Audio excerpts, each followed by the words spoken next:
He is a wonderful, fun-loving, always smiling young boy. He loves school, and anytime you see him, he's always smiling. Just, his disability is hydrocephalus. He's had surgery, he's had to have a shunt put in. He does have seizures, but you would never know because he just loves life. He enjoys school, and when you see him and you talk with him, he just answers your questions with a big smile.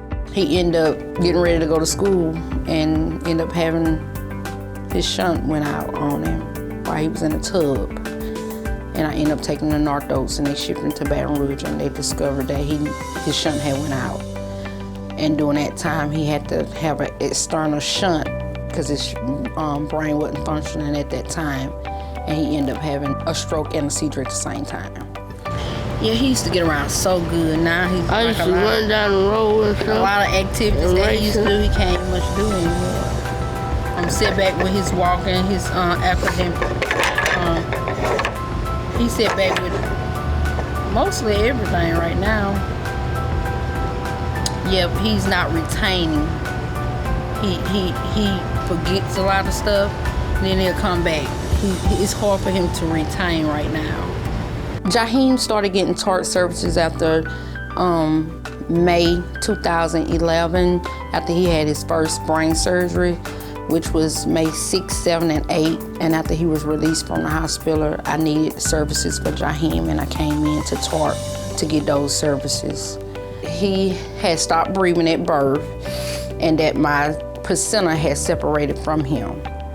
And Jaheim had actually died at birth, and they brought Jaheim back. And he ended up going to Our Lady of the Lake, I want to say around June 23rd, 2002, after I had him shortly, and he ended up getting a shunt put in. Like bad headaches, and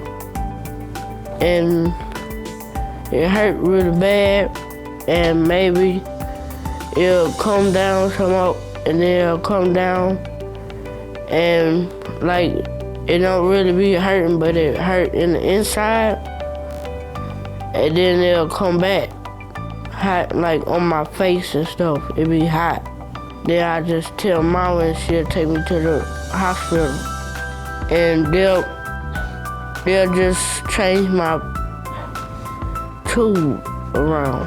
Jaheim is, I would say, the perfect child. He never complains about anything. Jaheim's always wanting to help. I have to tell Jaheim he needs to be the child and I'm the mom, but Jaheim just one of them perfect kids. You can't ask for another child like Jaheim. Thank you, TARC. I love you.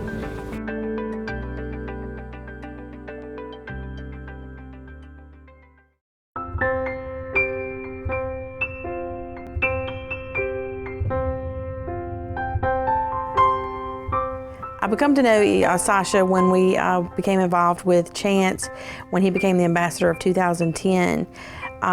Sasha always knew there was an opportunity if she had a child, and it being a male, that there was an opportunity that her child would be born with this rare heart disease. The doctor I went to here in Hammond told me that he saw something wrong, but he couldn't tell exactly what it was, but he did tell me it was a male. So I knew that, there was a possibility that there was going to be, some type of defect. We went to New Orleans, where Chance has always gone, and that's when the doctor told me that, exactly what was going on from what he could tell, because, they're only this big, maybe a little bit bigger than that, when you find out the sex of the baby, So it was probably the second time I went to that doctor. He gave me the option of if I wanted to keep the baby or terminate it, because some people don't want to have to deal with that. Some people can't mentally or physically deal with that. But I wanted to give it a shot because I saw what my mom went through. Chance is 10 now. I wanted to give this baby that chance, even if there was a chance that it did have a heart problem. I didn't want to terminate the pregnancy. It was very difficult the day we found out that she was going to have a baby with heart problems. It was really hard. I think all of us ended up having a little bit of a breakdown that day, you know. And for me, I think I felt guilty because then we realized it was something genetic. So I felt like, you know, everything had started with me and it was my fault.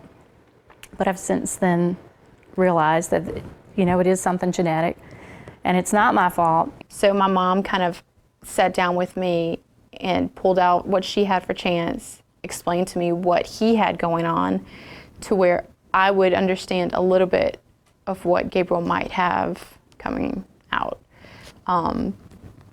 And then as Gabe grew, the doctors would, you know, draw these pictures for me to visually understand what was going to be going on. As soon as he came out, I knew he was going to have surgery. So what exactly he was going to have done. But I didn't expect it to last as long as it did. I thought that, okay, well, he's going to go in, he's going to have a heart surgery, and maybe a month later we were going to be out. But because his body didn't accept the shunt the first time, and the blood cells were breaking coming through the shunt, they had to go back in, put him on bypass again. He had to have the surgery again. His body couldn't get the sedative out as well as it should have, so he stayed on bed rest for 3 or 4 months until his body completely got the sedative out. And that was hard, because I was in the hospital the whole time with him.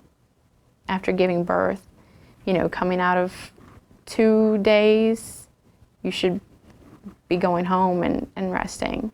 Well, no, I had to go from having the baby to sleeping on a cold, hard couch and roughing it, because I wasn't leaving. We really didn't even see our son move. You know, he went through a lot of procedures and a lot of rehabilitation. He didn't move at all. And I think one of the hardest things for a parent is that you can't hold your kid when they're in that kind of condition. And, you know, we pretty much lived at the hospital for the first 3 months. I would go to work and come home from work and be at the hospital. It wasn't going home then coming to the hospital. It was straight from work to the hospital, taking a shower in a waiting room lobby. It wasn't 3 weeks, 4 weeks until I could hold my child. And that's what hurt me the most out of everything, was not being able to hold him.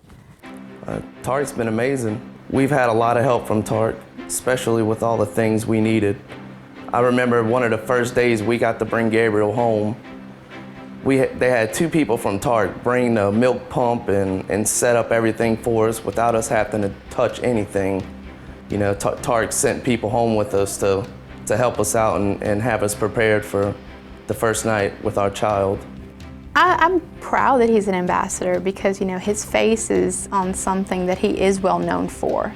You know, anybody that knows Gabriel knows what he's been through, knows that he's had the heart surgeries, knows that he was in the hospital for extended periods of time. You know, they know his struggle, what he's overcome, and what he's been through.